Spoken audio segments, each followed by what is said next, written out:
we reached the second part of the Pyrophoric Cult storyline, and remember when I said that in episode 9 the complexity had severely decreased? Well, it's decreased even further here, and don't tell me that it only comes across as simple because the storyline is just split into two parts, because one straightforward episode plus another straightforward episode does not equal a complex overall storyline. I think the reason for all the simplicity is that the main antagonist, the Pyromaniac, is so obviously the antagonist, and although he's connected with the Firestarter hacker, Pyromaniac's presence distracts from the more convoluted Firestarter case. This turns the whole storyline into a cat and mouse chase rather than a complicated investigation.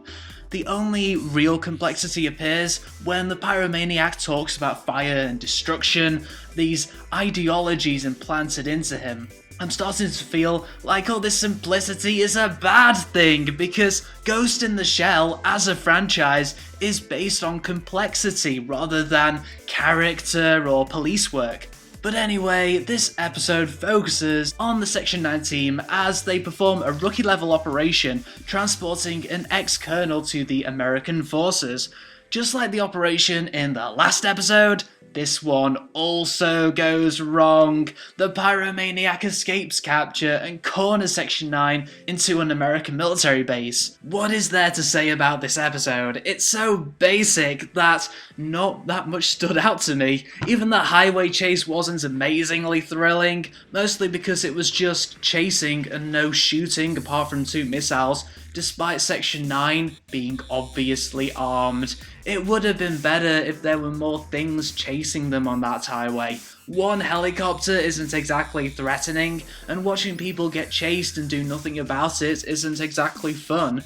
The hacking sequence, despite it being mostly talking between the Major and Pyromaniac, is actually a little more fun than the highway chase, and the execution of all the hacking is nice too. The fantastical imagining of all the ones and zeros made it absolutely crystal clear as to what was happening during that hacking, and seeing the Major kick ass as this software program with a few chess-style moves is just as satisfying, if not more satisfying, than seeing her kick ass as a cyborg cop.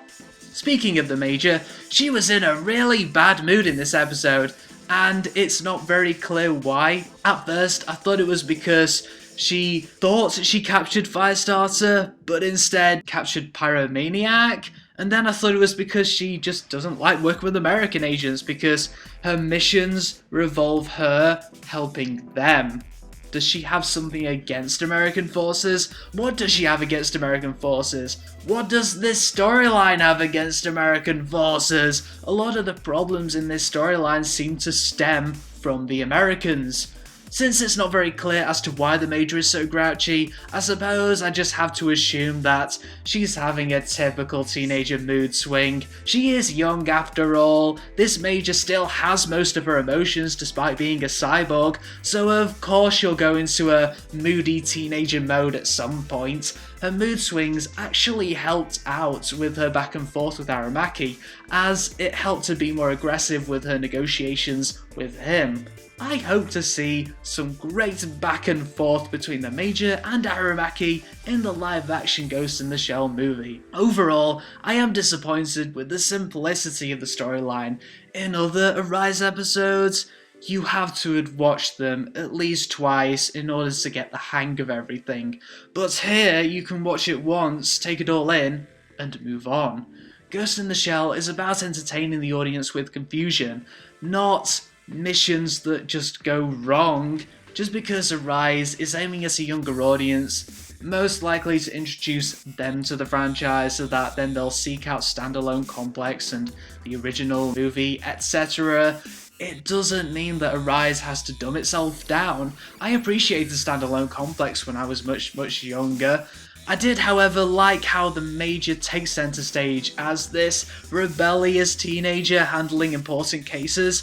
As a young person myself, it's so empowering to watch something like that happen. I suppose that means I'm obviously in Arise's target audience. Let's just hope the Arise movie is not dumbed down as well, and that it has the confusing nature of Borders 1 to 3. I did find this storyline entertaining, the animation was brilliant, and I was never bored, but this is on the line of Border 4 in terms of averageness, hence a lot of the Ghost in the Shell magic, which I was really expecting, was not really present here. 3 stars out of 5.